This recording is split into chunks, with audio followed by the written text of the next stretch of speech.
Welcome. We are looking at principle number 3.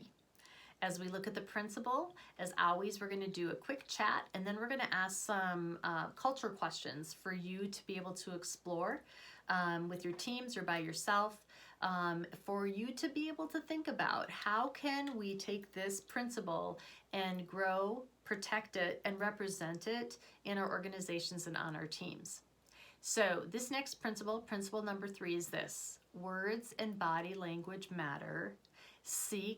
Strive to use solution-focused language. All right.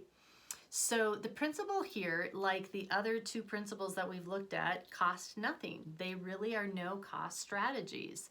But the practice is extremely powerful because words are extremely powerful.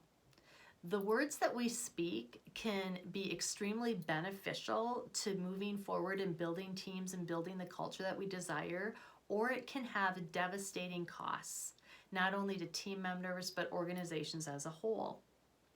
So when we look at the words, one thing that I want us to focus in on is the fact that the words that we speak, the words that we, also the words that we listen to, the words, whether it's through music, whether it's through TV, whether it's through conversations with other people, those words will tend to drive our thoughts.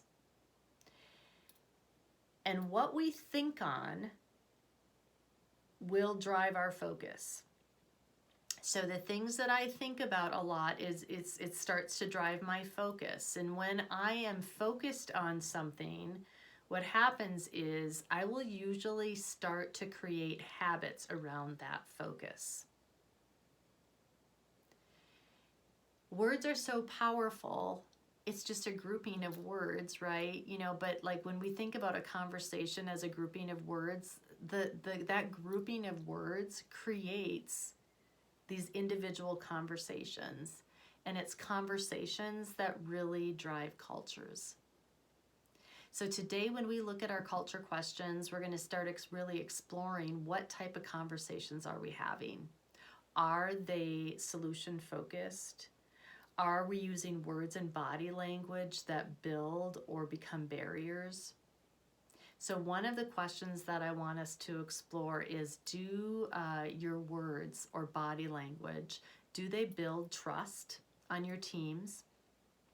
Or could they possibly be barriers to building trust? Another question to explore is, are there specific people or situations that seem to trigger more of the negative?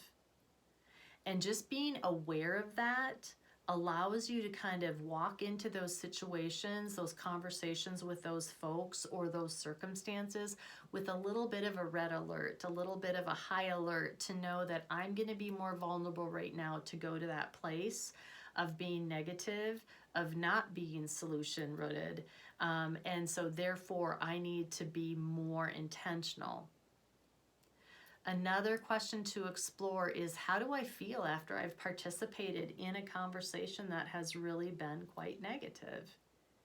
But also, how do I feel after a conversation that, even if it's been a difficult conversation, the heart of it, the root of it, has been to be solution focused, to not just sit in what is negative, but to move towards what is desired.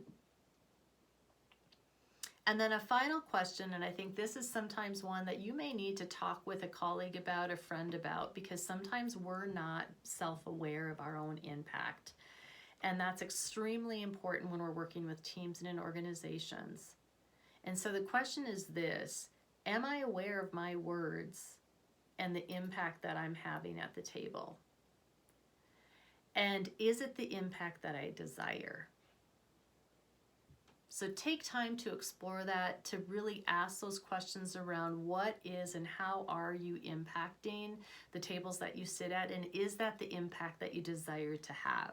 Knowing that words and body language are extremely powerful in that process and in that experience of impacting not only yourself, but those that you're sitting at the table with.